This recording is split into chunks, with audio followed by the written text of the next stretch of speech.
so excited to have here with me missionary April Agnew. Welcome. Thank you.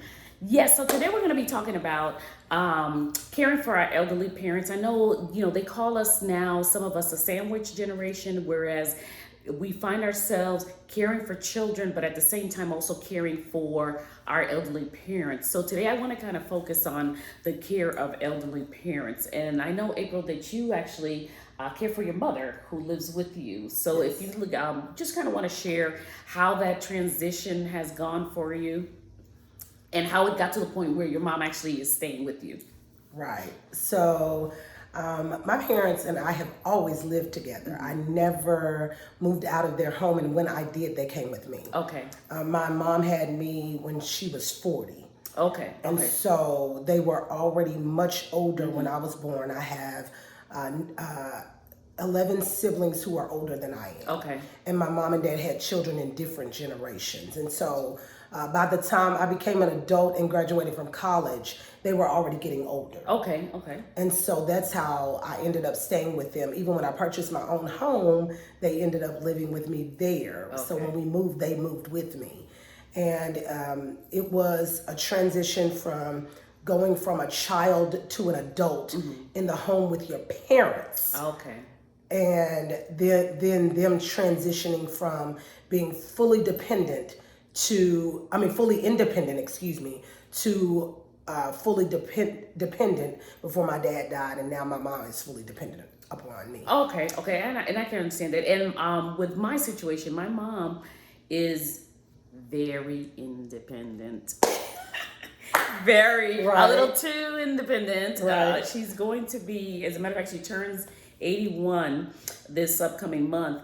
And she's very independent, so it's hard to try to rein her in from her independence. So she stays by herself. But one of the things that I've always done is wherever we've lived, my husband and I, especially as my mom has aged, is to have a room for her. So when she comes to our home, she always knows she has her room. It's set up the way she wants it. It has in there the things that she wants. So because I'm trying to make her feel comfortable whenever she comes, so that she feels like she's at home here also. Right. But for her, it's still an adjustment because she's so independent. She'll come, she'll stay a week, and then she's like, okay, I'm done, I'm ready to go, and go back home for her. So with you, I see it's a little different if they've always been there. But I guess for them, you've probably always been their little girl, and as you get older, they're still like, it's still our little girl, right. Even though you're an adult. Right. Still trying to run your life, still trying to orchestrate how your life plays out, even though you're an adult, a full-grown woman. So yes. And then having to transition with siblings who partially helped raise me, and them trying to run your life. It was just that way. I never married or had children, so everybody in my life, from my church family to the people in my job, have always taken it upon themselves to take care of me. Gotcha. Even though I was doing a lot of taking care of, right? That's how it goes. That's right. One of the things that I found that, as my mom got older and I had to help her with is her healthcare. And, navigating through that system of Social Security and Medicare and those type of things, those were a little difficult. And I had to figure out, what was my starting point of how do I get her? Because at one time, my sister used to take care of all her health, my mother's health needs and whatnot, and would take her to the appointments and whatnot. And then it got to the point where it was very difficult for her because of her job. So then we transitioned and moved everything to me here. And I handle now all of that. And it was tough. Let me tell you, it was tough trying to figure out where do I go first, and where do I start first. And I realized that I needed to go to, the Social Security office and kind of set her up there. And then from there, they pretty much let Medicare know the address and those type of things. So if you're in this or just getting started in this, go to Social Security first, and they'll take care of Medicare. Right. So to get that. And then I realized also that my mom also qualified for Medicaid. So that was another part of it also. So I had to do, that takes a lot of paperwork. Yes. And not only a lot of paperwork, but all the appointments. So you had to talk to the they had the nurse, and then the person who's the care person. Then there's the, even had a broker and all these different things. But there's so many benefits out there that I found out, and I don't know if you're familiar with some of the benefits that come with that. And I found out, like, she even gets she's able to get a card that gives her over-the-counter medications and groceries every month. So, there's a lot of benefits, and the only thing is you have to learn how to navigate through the system. Right. And that's probably the most difficult part, is navigating. Right. Now, do you handle your mom's health also? Yes, for the most part, and coordinating those appointments and things of that nature. All of that goes hand in hand. Before my dad passed away, he and my mom kind of worked together. Okay. And so my mom is 82, and she'll be 83 in January, and she has always, like you said, been very independent. And so he and my mom worked together. I was just there to kind of monitor, make sure they didn't mix up their medicines, things of that nature, make sure that their appointments were coordinated in such a way that I could be there, or at least one of my siblings who was available. Most of my siblings are married with children. Okay. And so it just worked out that even though I know God has appointed me to care for my parents, that I wanted to do it and I was available to do it. So it worked out for me. But with my mom and her healthcare now, because she has gotten to the place now where she is more dependent upon others to ensure everything works out, because of my dad's insurance.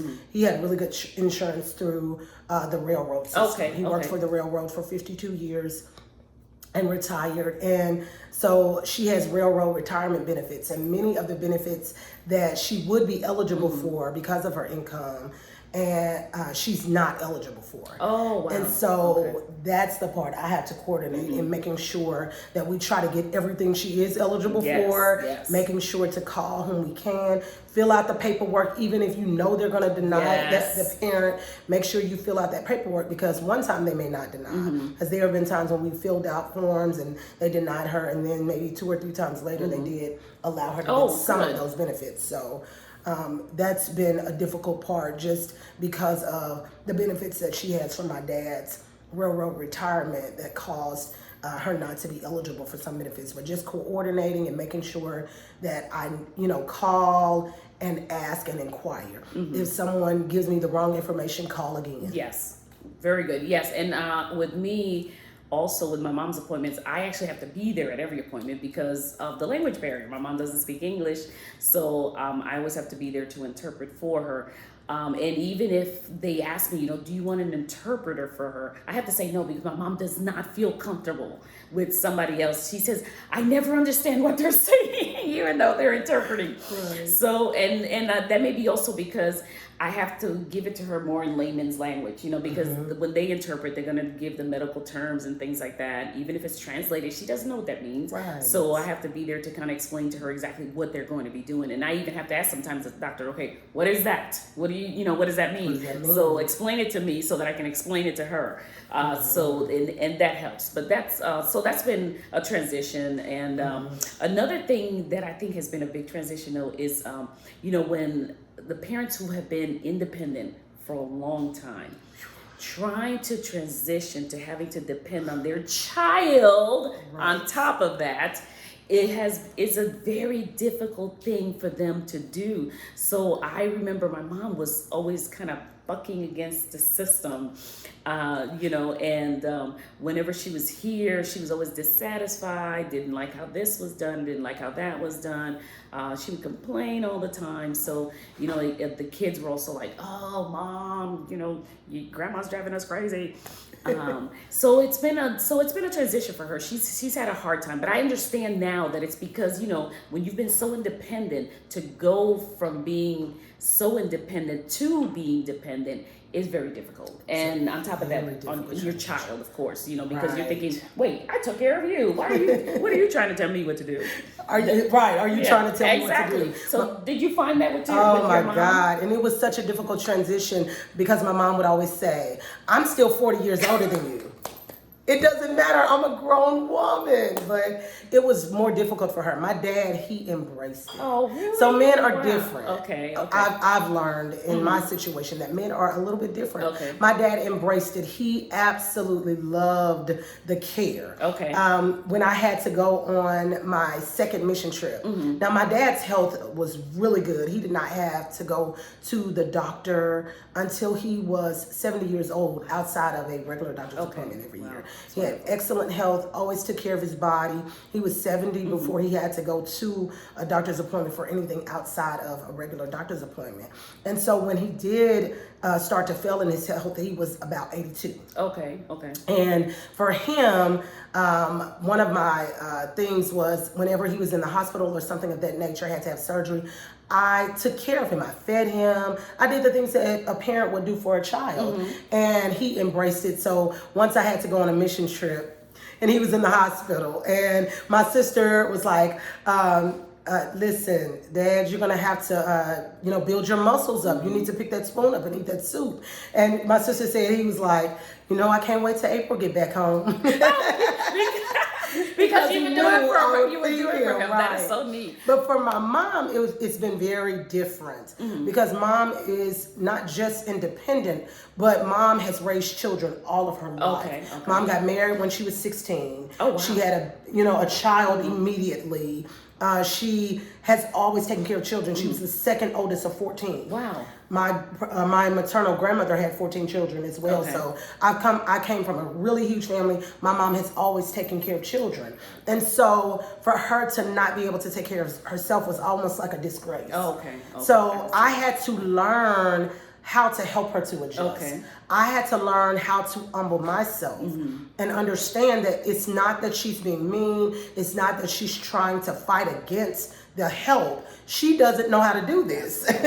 And so it taught me a lot. It really taught me how to, humble myself and listen and look at the patterns and, really see what things upset her. When I say it this way, it upsets her. How can I say this in a better way? God, teach me how to talk to her so she will follow along and get the help that she really needs in the different areas. Wow, that's pretty good because I never thought about that with them, that big adjustment that it is for them. So which is why it would make them feel constantly irritated or whatever for my mother. But I noticed like my mom finally accepting it and finally like she was here and she was able to stay a month and it was like, wow, where did this mom come from? It was wonderful. Right. She was because I think she felt more adjusted where she felt comfortable just going and doing some things for herself, or before she would wait until I would get up, fix breakfast and whatnot. She would now get up and fix her own breakfast and do the different things. She did dishes, yay. Which I hate doing. So it was wonderful to have her, and and again, but it's such a blessing, to even have our parents live as long as they have, and to be able to do for them and us being able to do for them like they did for us. They took care of us as we were younger and throughout the years, and were always there for us. And for us to now be able to give back to our parents, it's a wonderful thing. So I do appreciate having my mom in my life, having my mom, I'm watching her age gracefully, and being able to spend time with her. And it's such a different relationship I find now, than when you're younger, when you're we're the ones bucking against the system then. Right. And now, but now just having the time to spend with her, I have found it to be a blessing in my life. Definitely. Learning them as a person, because you learn your parents as your parents, but to learn them as a person. I know things about my mom that are treasures. Yes. Like, wow, this is my mom. And, really being able to appreciate her as a person rather than as my mom, because a lot of times they do, when they get older, they feel dismissed. Yes. They feel like you don't care. They feel like, and I've gotten a chance to see, as I said, the transition from them being being in the home with me as a child to an adult, and then them being in the home with me where they were taking care of all of their own business to April, we need your help. Wow. I remember sitting with my dad one day, listening to him talk to a man who was trying to take advantage of him. And my dad was like, "Oh, you need my credit card number?" And he's pulling out his bill folder. And I'm like, wait a minute. I grabbed that phone and I was like, listen, my dad is not one of those men you're going to take advantage of. I'm in the home with him, and if you call this number again, I'm calling my lawyer. Bravo. And I just let him know they try to take advantage of your parents. Yes, and with my mom, it's been a little bit different because she's the one that's like, no, my daughter's here, and I'm going to get my daughter if you try this again, And so that's, just seeing their different personalities and seeing, how you can really become a friend with your parent once you become an adult if you allow that transition to be one that's sweet and let God come in and help you navigate it, because it is difficult. It is, and it's difficult, but again, like I was saying, it's a treasure. So now I see and I enjoy my mom, and I had to really think and say, okay, this is hard for her. My mom's been independent for many, many years, and for her to have to kind of give that up and kind of submit and come under somebody else's home and whatnot, it's a difficult thing. And even now, but I know when she'll be making, because I know eventually she's gonna have to if the Lord's delay is coming, she will be coming in to stay with us permanently.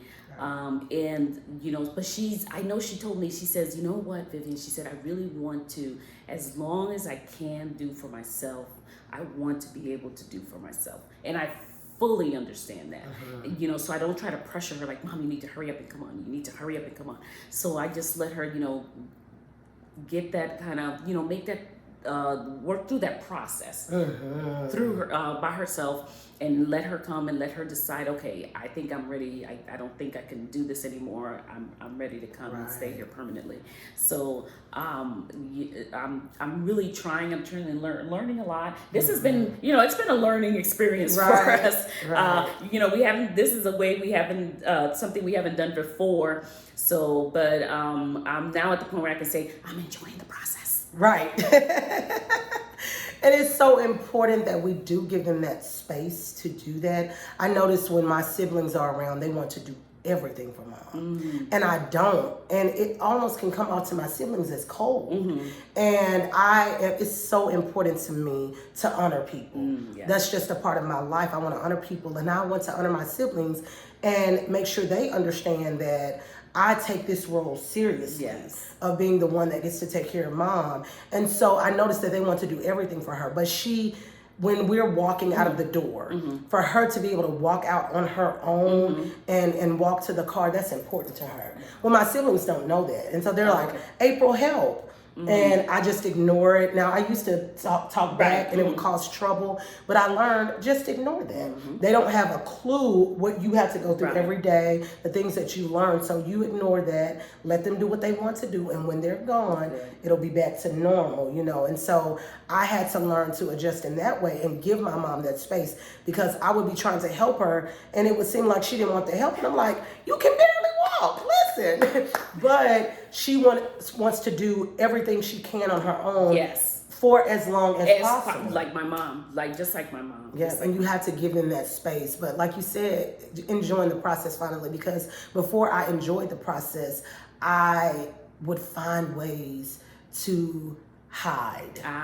If that makes sense. And if you hide from your responsibilities, you never get to the place where you realize that God put that in your life to bring joy to you. To bring the peace that you need to do the things He's created you to do. And so hiding, frustrated me, caused me to walk around with a chip on my shoulder, the spirit of anger. I know we don't like to call it that, but it's true. It was the spirit of anger, and God took all of that off of me when I stopped hiding and just allowed Him to help me navigate. Wow, that's wonderful. And I never even thought of it that way, but I know that when my mom would frustrate me, I would just go in my room and just close the door and say, you know what, I'm not going to deal with this.